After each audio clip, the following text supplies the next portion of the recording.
could say that this is the battle of two different flagships for the same exact company. Hey, it's Joshua Vergara from Android Authority. What's going on, everybody? And this is the Samsung Galaxy S5 versus the Galaxy Note 3. Though we are looking at two different sizes in these phones, we do see that the design aesthetics are actually quite similar between these two phones. The Note 3 does feature the more angular design and the very flat sides that the Galaxy S5 has adopted. The bigger 5.1-inch display on the Galaxy S5 does increase its size overall, but it is still smaller than the Galaxy Note 3 with its much larger 5.7-inch screen. The Galaxy Note 3 introduced a new material choice for Samsung, as the back was made of a faux leather, a textured plastic that did feel really nice in the hand. We have yet another change in the Galaxy S5 with a soft touch back that has a perforated design.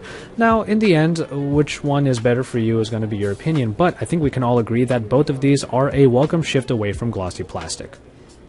One thing that the Samsung Galaxy S5 can definitely boast is its IP67 rating. It is waterproof and dustproof, which means that it can take the elements better than most smartphones out there, including the Galaxy Note 3. When it comes to the screens, while we do have the same 1080p resolution on both of these Super AMOLED displays, the difference in the size does mean that the pixel density is different on both. But for the most part, the text and reading experience on either one should still be very great, and the media consumption will be as well. As is expected from Super AMOLED displays, we do have vibrant colors, perhaps somewhat oversaturated, great viewing angles, and in the end, it's just a joy to watch anything on either one of these screens, depending on which size you prefer. In terms of performance, the Galaxy S5 does have the upgraded processing package, being the phone that came out later. The Galaxy Note 3 is still incredibly smooth and fast, and the S5 is just about as good, if not better.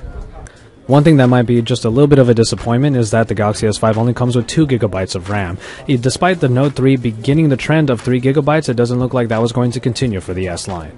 In the hardware department, we do have two somewhat different philosophies, as the Galaxy Note 3 definitely comes with that S Pen, the stylus experience that is pretty much one of a kind in the smartphone space. When you compare it and all of its additions that do make it onto the Galaxy S5, aside from the S Pen, we find that the Galaxy S5 has a very feature-heavy set.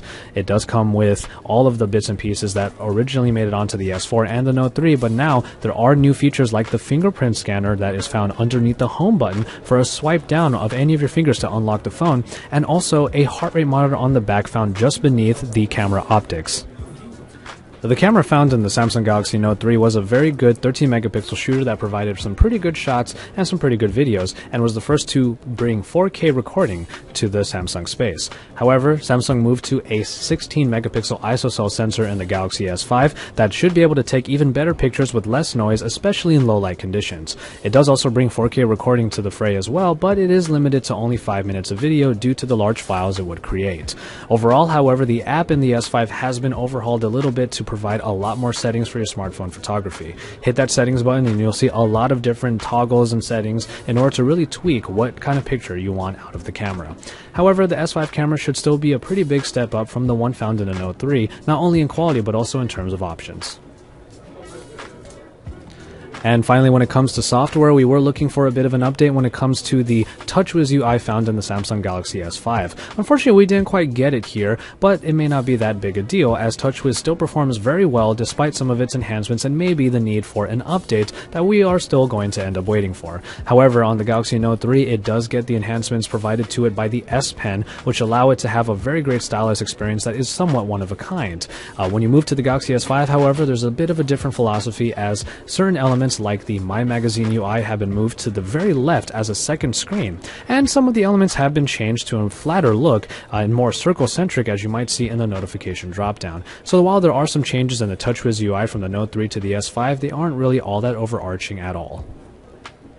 And so, there you have it, for the look at two flagship devices out of Samsung's camp. The Galaxy Note 3 is definitely one of the more popular devices out there right now, as plenty of people love that large display, and the S Pen functionality is definitely one of a kind. But the Galaxy S5 is looking to really jump back in and make the Galaxy S line the king again. In order to do that, Samsung really put everything into the phone except the kitchen sink.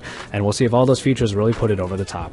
So, until we have our full comparison, including the comparison with the camera, stay tuned to Android Authority for all of the best coverage, especially our event coverage here at the Mobile World Congress in Barcelona, Spain.